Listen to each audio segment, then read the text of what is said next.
बंधु देखंतु ए वीडियो रे हम +3 सेकेंड सेमेस्टर रो देखंतु बीओडी 3 रो ब्लॉक 2 रो देखंतु यूनिट 1 रे हमरो कोन रहिछि कविवर राधानाथ राय को काव्य कविता संपर्क रे देछि।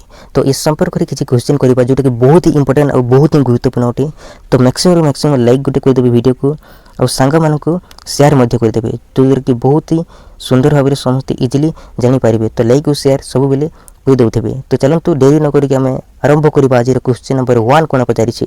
देखंतु क्वेश्चन नंबर 1 पचारिछि जे कविवर राधानाथ राय देखंतु प्रथम काव्यर ना कोन कविवर राधानाथ रायंकर प्रथम काव्यर नाम कोन। जदि आपनको क्वेश्चन दिया जिवो ताले सटीक उत्तर कोन करिवे। देखंतु कविवर राधानाथ रायंकर जदि आपनको क्वेश्चन दिया जिवो जे कवितार ना कोन ताले उत्तर कोन करिवे कविता बोली करिवे। ताले उत्तर कोन करिवे कविता बोली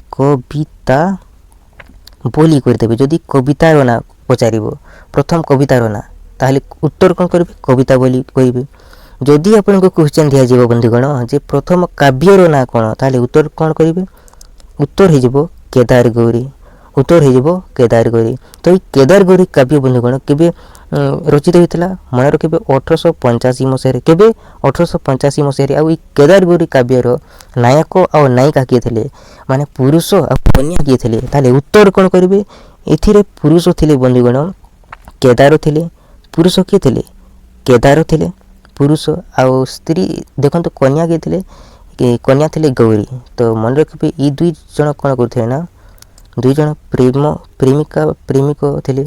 तो केमिति दुई जण भलो पाई केमिति मृत्यु होइथिला ए मानकर ए संपर्क रे कविवर राधानाथ राय रचना करिसंती ए काव्य रे। तो जदि आपनको क्वेश्चन दिया जिवो जे देखंतु कायरामस और थिस्बी कहानी अवलंबन रे के काव्य रचित होइछि ताहले उत्तर कोन करिवे कायरामस और थिस्बी कहानी अवलंबन रे के काव्य रचित होइछि केदार गौरी काव्य 1885 मसिया रे। जदि आपनको क्वेश्चन दिया जिवो जे केदार गौरी काव्य रे काव्य नायक और काव्य नायिका किए थे काव्य नायक थे केदार और काव्य नायिका किए थे गौरी थे। तो बहुत ही इंपोर्टेंट क्वेश्चन। तापर देखंतु लिंगराज मंदिर किए निर्माण करते जदि आपनको क्वेश्चन दिया जिवो जे लिंगराज मंदिर निर्माण करथिबा राजार नाम कोन ताले उत्तर कोन करिवे किछि किछि पिला माने करिवे जजाति केसरी किछि किछि पिला माने करिवे ललाटेन्दु केसरी। तो कंफ्यूज हेबेनी। देखंतु जजाति केसरी 10वीं शताब्दी रे जजाति केसरी जदि हम देखिबा 10वीं शताब्दी रे ए निर्माण आरंभ करथिले ए निर्माण करिबा आरंभ करथिले किंतु एकादश शताब्दी रे ललाटेन्दु केसरी ए लिंगराज मंदिर निर्माण शेष करथिले। तो जदि आपनको प्रथम आरंभ किए करथिले निर्माण किए करथिले ताले जजाति केसरी कहि देबे आ शेष किए करथिले जदि क्वेश्चन दिया जिवो ताले उत्तर कोन करिवे ललाटेन्दु केसरी। आउ जदि आपनको क्वेश्चन दिया जिवो जे लिंगराज मंदिर निर्माण किए करथिले तार राजार ना कोन ताले उत्तर कोन करिवे ललाटेन्दु केसरी जिबार सठिक उत्तर। आउ देखंतु केदार गौरी मंदिर रे देखंतु क्यों देवादेवी पूजा करा जाय केदार गौरी मंदिर रे क्यों देवादेवी को पूजा करा जाय ताले उत्तर कोन करिवे शिव पार्वती। आउ ई केदार गौरी मंदिर क्यों ठारे रहिछि भुवनेश्वर रे रहिछि। तो मन रखिबे बहुत ही इंपोर्टेंट और बहुत ही गुरुत्वपूर्ण। तापर देखंतु कविवर राधानाथ राय को क्यों काव्य आपालू और डाफिनी कहानी रे रचित ताले उत्तर कोन करिवे चंद्रभागा काव्य। और चंद्रभागा काव्य केबे रचित होइछि 1886 मसिया रे केबे 1886 मसिया रे। और बहुत ही इंपोर्टेंट और बहुत ही गुरुत्वपूर्ण अटे। तापर देखंतु परवर्ती क्वेश्चन कोन पचारिछि जदि आपनको क्वेश्चन दिया जिवो जे चंद्रभागा काव्य क्यों ग्रीक काव्यर अनुसरण रे रचित होइछि ताहले देखंतु ग्रीक देशर कवि होछंती ओभिड। ई ओभिडंको मेटामॉर्फोसिस एटा कोन करे फ हेबो नाही एथिरे म हेबो। तो मेटामॉर्फोसिस काव्य रे चंद्रभागा काव्यटी रचित होइछि देखंतु ओभिडंको मेटामॉर्फोसिस काव्य रे। तो एटा को मन रखिबे बहुत ही इंपोर्टेंट और बहुत ही गुरुत्वपूर्ण अटे। तापर देखंतु परवर्ती क्वेश्चन जदि आपनको क्वेश्चन दिया जिवो जे ओभिडंको मेटामॉर्फोसिस काव्य ग्रंथर अष्टम कविता दी किंग मिनस एंड सिला कहानी आउ कवि बायरन को दी सिज ऑफ कोरिंथ ग्रंथरु कहानी संग्रह करी कविवर राधानाथ राय कि काव्य रचना करिसंती ताले उत्तर कोन करिवे नंदी केशरी करिवे उत्तर कोन करिवे नंदी केशरी। आ ई नंदी केशरी काव्य जदि हम देखिबा केबे रचित होइछि ए नंदी केशरी काव्य देखंतु केबे रचित होइछि 1887 मसिया रे केबे 1887 मसिया रे मन रखिबे। आ देखंतु आपन को जदि क्वेश्चन देबो एते लंबा क्वेश्चन देबनी केमती देबो देखंतु ଦି କିଙ୍ଗ ମିନସ୍ ଏଣ୍ଡ ଶିଲା କାହାଣୀରୁ ସଂଗ୍ରହ କରି କବିବର ରାଧାନାଥ ରାୟ କେଉଁ କାବ୍ୟ ରଚନା କରିଥିଲେ? ତାହେଲେ ଉତ୍ତର କ'ଣ କରିବେ? ନନ୍ଦୀ କେଶରୀ କରିବେ 1887 ମସିହାରେ। ଯଦି ଆପଣଙ୍କୁ କ୍ୱେଶ୍ଚନ୍ ଦିଆଯିବ ଯେ this is of Corinth, this is of Corinth କାହାଣୀ ସଂଗ୍ରହ କରି କବିବର ରାଧାନାଥ ରାୟ କେଉଁ କାବ୍ୟ ରଚନା କରିଥିଲେ? ତାହେଲେ ଉତ୍ତର ହୋଇଯିବ ନନ୍ଦୀ କେଶରୀ 1887 ମସିହାରେ। ତାପରେ ଦେଖନ୍ତୁ ଆଟଲାଣ୍ଟା ରେସ୍ ଅବଲମ୍ବନରେ କେଉଁ କାବ୍ୟ ରଚିତ ହୋଇଛି? ତାହେଲେ ଉତ୍ତର ହୋଇଯିବ ଉଷା। ଆଉ ଉଷା କାବ୍ୟ ଦେଖନ୍ତୁ 1888 ମସିହାରେ ରଚିତ ହୋଇଛି। ଆଉ ଏଇ ଉଷା କାବ୍ୟର ନାୟକ କିଏ ଥିଲେ? ଏହାର ପୁରୁଷ କିଏ ଥିଲେ? ତାହେଲେ ଉତ୍ତର କ'ଣ କରିବେ? ଜୟନ୍ତ କରିବେ, ଜୟନ୍ତ। ଆଉ କନ୍ୟା କିଏ ଥିଲେ? ଉଷା ଥିଲେ ନାୟିକା। ମନେ ରଖିବେ, ବହୁତ ଇମ୍ପୋର୍ଟାଣ୍ଟ, ବହୁତ ଗୁରୁତ୍ୱପୂର୍ଣ୍ଣ। ତାପରେ ଦେଖନ୍ତୁ ପରବର୍ତ୍ତୀ କ୍ୱେଶ୍ଚନ୍ କ'ଣ ରହିଛି? ମାଦଲା ପାଞ୍ଜିର ଗଙ୍ଗେଶ୍ୱର ଦେବଙ୍କ କାହାଣୀକୁ ନେଇ କବିବର ରାଧାନାଥ ରାୟ କେଉଁ କାବ୍ୟ ରଚନା କରିଛନ୍ତି? ତ କେଉଁ କାବ୍ୟ? ପାର୍ବତୀ କାବ୍ୟ। ଆଉ ଏଇ ପାର୍ବତୀ କାବ୍ୟ ଦେଖନ୍ତୁ 1890 ମସିହାରେ, 1890 ମସିହାରେ ଏଇଟା କ'ଣ ହୋଇଛି? ରଚିତ ହୋଇଛି। ମନେ ରଖିବେ ପାର୍ବତୀ କାବ୍ୟ। ଆଉ ଏଇ ପାର୍ବତୀ କାବ୍ୟ ଯଦି ଆମେ ଦେଖିବା ବହୁତ ଇମ୍ପୋର୍ଟାଣ୍ଟ ଆଉ ବହୁତ ଗୁରୁତ୍ୱପୂର୍ଣ୍ଣ। ତାପରେ ଦେଖନ୍ତୁ କ୍ୱେଶ୍ଚନ୍ କ'ଣ ପଚାରିଛି? ପରବର୍ତ୍ତୀ କ୍ୱେଶ୍ଚନ୍ ପଚାରିଛି ଯେ କବିବର ରାଧାନାଥ ରାୟ ଚିଲିକା ଖଣ୍ଡ କାବ୍ୟ କେବେ ରଚନା କରିଛନ୍ତି? ତ ଦେଖନ୍ତୁ ଚିଲିକା ଗୋଟେ ଖଣ୍ଡ କାବ୍ୟ ଅଟେ, ଏଇଟା ଅସମ୍ପୂର୍ଣ୍ଣ କାବ୍ୟ ଅଟେ। ତ ଏଇ ଚିଲିକା ଖଣ୍ଡ କାବ୍ୟ ଦେଖନ୍ତୁ 1891 ମସିହାରେ ଏଇଟା ରଚିତ ହୋଇଛି। କବିବର ରାଧାନାଥ ରାୟ ରଚନା କରିଛନ୍ତି ଚିଲିକା ଖଣ୍ଡ କାବ୍ୟ। ଯଦି ଆପଣଙ୍କୁ କ୍ୱେଶ୍ଚନ୍ ଦିଆଯିବ ଯେ ସାତ୍ୟ ଗୋଟି ଦେଖନ୍ତୁ ସ୍ୱର୍ଗକୁ ନେଇ କେଉଁ ଅସମ୍ପୂର୍ଣ୍ଣ କାବ୍ୟର କୈବର ଗଠିତ ହୋଇଛି? କେଉଁ ଖଣ୍ଡ କାବ୍ୟ ଗଠିତ ହୋଇଛି? ଯଦି ଆପଣଙ୍କୁ କ୍ୱେଶ୍ଚନ୍ ଦିଆଯିବ ତାହେଲେ ଉତ୍ତର କ'ଣ କରିବେ? ମହାଯାତ୍ରା କରିବେ। ଉତ୍ତର କ'ଣ କରିବେ? ମହାଯାତ୍ରା। ଆଉ ଯଦି ଆପଣଙ୍କୁ କ୍ୱେଶ୍ଚନ୍ ଦିଆଯିବ ଯେ ଓଡ଼ିଆ ଭାଷାର ପ୍ରଥମ ଆଧୁନିକ ମହାକାବ୍ୟ କ'ଣ? ତାହେଲେ ଉତ୍ତର କ'ଣ କରିବେ? ମହାଯାତ୍ରା କରିବେ। ଉତ୍ତର କ'ଣ କରିବେ? ମହାଯାତ୍ରା କରିବେ। ତାପରେ ଦେଖନ୍ତୁ ବହୁତ ଇମ୍ପୋର୍ଟାଣ୍ଟ ଆଉ ବହୁତ ଗୁରୁତ୍ୱପୂର୍ଣ୍ଣ। ଦେଖନ୍ତୁ ଓଡ଼ିଆ ଭାଷାର ପ୍ରଥମ ମହାକାବ୍ୟ କ'ଣ? ତାହେଲେ ମହାଯାତ୍ରା କରିଦେବେ।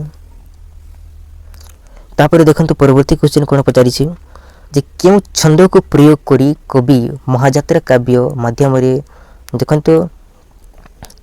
ଦେଖନ୍ତୁ ଓଡ଼ିଆ କବିତାକୁ ସଫଳ ଆଉ ସାର୍ଥକ ପ୍ରକାଶ ଭଙ୍ଗୀ ପ୍ରଦାନ କରିଥିଲେ? ତ ମନେ ରଖିବେ ମିତ୍ରାକ୍ଷର ଛନ୍ଦକୁ ପ୍ରୟୋଗ କରି। ତାପରେ ଦେଖନ୍ତୁ ଇଂରେଜମାନଙ୍କୁ କେଉଁ କାବ୍ୟରେ ବ୍ୟଙ୍ଗ କରାଯାଇଛି? ତାହେଲେ ଉତ୍ତର କ'ଣ ହୋଇଯିବ? ବ୍ୟଙ୍ଗ କାବ୍ୟ। ଆଉ ଦେଖନ୍ତୁ ଏଇ ମହାଯାତ୍ରା କାବ୍ୟ ଦେଖନ୍ତୁ ଏଇଟା କେବେ ରଚିତ ହୋଇଛି? 1891-92 ମସିହାରେ। ମନେ ରଖିବେ। ତାପରେ ଦେଖନ୍ତୁ ଏ ଦରବାର ଦେଖନ୍ତୁ ଇଂରେଜମାନଙ୍କୁ କେଉଁ କାବ୍ୟରେ ବ୍ୟଙ୍ଗ କରାଯାଇଛି? ଦରବାର କାବ୍ୟରେ। ଆଉ ଏ ଦରବାର କାବ୍ୟ କେବେ ରଚିତ ହୋଇଛି? 1896 ମସିହାରେ। ତାପରେ ଦେଖନ୍ତୁ ଯଦି ଆପଣଙ୍କୁ କ୍ୱେଶ୍ଚନ୍ ଦିଆଯିବ ଯେ ଉତ୍କଳ ସାହିତ୍ୟ ପତ୍ରିକାରେ ପ୍ରଥମେ କେଉଁ ନାମରେ ଆତ୍ମପ୍ରକାଶ କରି ପରବର୍ତ୍ତୀ ସମୟରେ ଦରବାର ନାମରେ ପରିବର୍ତ୍ତିତ ହୋଇଥିଲା? ତାହେଲେ ଏହାର ସଠିକ୍ ଉତ୍ତର ହୋଇଯିବ ବୟାସିକି ବାଣୀ। ପ୍ରଥମେ ବୟାସିକି ବାଣୀରେ ଆତ୍ମପ୍ରକାଶ କରିଥିଲା, ପରବର୍ତ୍ତୀ ସମୟରେ ଏଇଟା ଦରବାର ନାମରେ ପରିବର୍ତ୍ତିତ ହୋଇଛି। ଯଦି ଆପଣଙ୍କୁ କ୍ୱେଶ୍ଚନ୍ ଦିଆଯିବ ଯେ ଦରବାର କାବ୍ୟ କେବେ ରଚିତ ହୋଇଛି? ତାହେଲେ 1896 ମସିହା କରିଦେବେ। ତାପରେ ଦେଖନ୍ତୁ ଯଯାତି କେଶରୀ ଦେଖନ୍ତୁ ଯଯାତି କେଶରୀ କାବ୍ୟ କବିତା ଦେଖନ୍ତୁ ଯଯାତି କେଶରୀ କାବ୍ୟ କବି ରାଧାନାଥ ରାୟ କେବେ ରଚନା କରିଥିଲେ? ତାହେଲେ ଉତ୍ତର କ'ଣ କରିବେ? 1894 ମସିହାରେ। ଆଉ ଏଇ ଯଯାତି କେଶରୀ କାବ୍ୟର ନାୟକ ହେଉଛନ୍ତି ଯଯାତି ଆଉ ନାୟିକା ହେଉଛନ୍ତି ବିମଲା। ପୁଅ କିଏ? ଯଯାତି ଆଉ କନ୍ୟା ହେଉଛନ୍ତି ବିମଲା। ମନେ ରଖିବେ ବିମଲା। ଆଉ ବିମଲା ଏଇ କନ୍ୟା ସବୁବେଳେ ପୁରୁଷ ବେଶରେ ରହୁଥିଲେ। ଆଉ ଦେଖନ୍ତୁ ପରବର୍ତ୍ତୀ କ୍ୱେଶ୍ଚନ୍ କ'ଣ ପଚାରିଛି? ପୁରାଣର ଉର୍ବଶୀ ଆଉ ପୁରୁରବ କାହାଣୀକୁ ନେଇ କବି ବର ରାଧାନାଥ ରାୟ କେଉଁ କାବ୍ୟ ରଚନା କରିଥିଲେ? ତାହେଲେ ଏହାର ସଠିକ୍ ଉତ୍ତର ହୋଇଯିବ ଉର୍ବଶୀ। ଉର୍ବଶୀ କାବ୍ୟ ରଚନା କରିଥିଲେ 1800 କେତେ ମସିହାରେ? 1895 ମସିହାରେ। ତାପରେ ଦେଖନ୍ତୁ ପରବର୍ତ୍ତୀ କ୍ୱେଶ୍ଚନ୍ କ'ଣ ପଚାରିଛି? କେଉଁ କାବ୍ୟରୁ ରାଧାନାଥ ରାୟ ଦେଖନ୍ତୁ କେଉଁ କାବ୍ୟରୁ କବିବର ରାଧାନାଥ ରାୟଙ୍କ ଅନୁବାଦ ଦକ୍ଷତାର ପରିଚୟ ମିଳିଥାଏ? ତାହେଲେ ଉତ୍ତର କ'ଣ କହିବେ? ମେଘଦୂତ। ତ ଏହାର ସଠିକ୍ ଉତ୍ତର ହୋଇଯିବ ମେଘଦୂତ। ଆଉ ମେଘଦୂତ ଯଦି ଆପଣଙ୍କୁ କ୍ୱେଶ୍ଚନ୍ ଦିଆଯିବ ଯେ ମେଘଦୂତମ୍ এই କାବ୍ୟକୁ କିଏ ରଚନା କରିଥିଲେ? ମହାକବି କାଳିଦାସ। ବହୁତ ଇମ୍ପୋର୍ଟାଣ୍ଟ, ବହୁତ ଗୁରୁତ୍ୱପୂର୍ଣ୍ଣ। ଆଉ ଏମିତିକା କ୍ୱେଶ୍ଚନ୍ ଏଇଠାରୁ ଯଦି ଲଙ୍ଗ୍ କ୍ୱେଶ୍ଚନ୍ ପଚାରିବ ତାହେଲେ କେମିତି କରିବେ? ଦେଖନ୍ତୁ କବିବର ରାଧାନାଥ ରାୟଙ୍କର କାବ୍ୟ କବିତା ସମ୍ପର୍କରେ आलोचना कर जदि आपको क्वेश्चन दिज्व ताली केमती करेंगे प्रथमे से केबेठारु आरंभ करते क्यों भाषा रचना करते प्रथमे क्यों कविता रचना करते प्रथमे क्यों काव्य रचना करते प्रथमे देदेवे इंट्रोडक्शन रे तापर जिते बेले लिखिबे सबू जिनस लिखिबे कौन कौन क्यों क्यों काव्य रचना करते लिखिबे आउ केबे करते एटा को लिखिबे आउ आउ कविवर राधानाथ राय क्यों कहानी संग्रह करिकी एक काव्य को रचना करते ताहा लिखिबे बहुत इम्पोर्टाट आउ एक काव्यर नायक किए थे नायिका किए थे प्रेमिक किए थे प्रेमिका किए थे केमती प्रेम करुले आउ केमती मृत्युवरण होता ए संपर्क में जो कविवर राधानाथ राय ए वर्णना करटा को लिखापी पड़ो एतिकी ही आउ बेसी लिखबार किसी नीड ना एमतीका बहुत सारा लिखबार किसी नीड ना देखु ए बहुत सारा लिखाई तो जदि परीक्षा रे एग्जाम रे जदि टाइम होउची तो लिखवाई चाहूँगी तो लिखिले भी किसी असुविधा ना किंतु जिते बेले लिखिबे गोटे स्टाइल रे लिखिबे गोटे वे रे लिखिबे जद्वारा कि बहुत ही सुंदर मार्क्स पाई पारिबे केमिति प्रथमे देखंतु लिखिदेबे हेडिंग देदेबे जे काव्यर ना तापरे केबे एटा रचित होइतला ताकू लिखिबे कविवर राधानाथ राय प्रथमे देखंतु क्यों कहानी रो संग्रह करिसंती ए काव्य को तापरे लिखिबे जे एथिरे क्यों कहानी रचित होइछि एथिरे नायक किए नायिका किए पुरुष किए कन्या किए केमती रचना करते ए कहानी कौन ए रही ताकू लिखिबे बेसी लिखबार किसी नीड नहीं तो देखंतु प्रथम काव्य होची देखंतु केदार गौरी 1885 मसीह रचना करते 2 नंबर होची चंद्रभागा जोटा कि 1886 मसीह रचना करते 3 नंबर होची नंदीकेशरी जोटा कि 1887 मसीह रचना करते 4 नंबर होची उषा काव्य 1888 मसीह रचना करते आ कौन रचना करते रचना पार्वती काव्य यहाँ 1890 मसीह रचना करते आ कौन रचना करते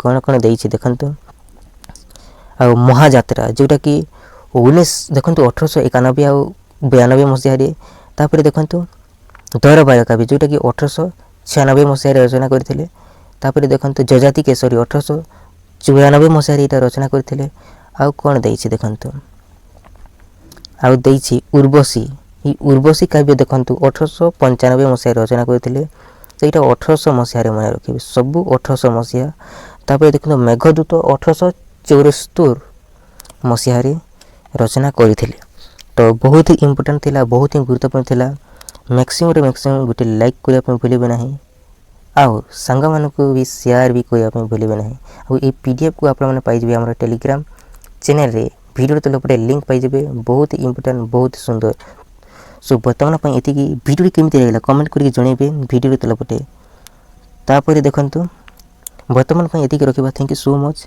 जय हिंद बंधुगण।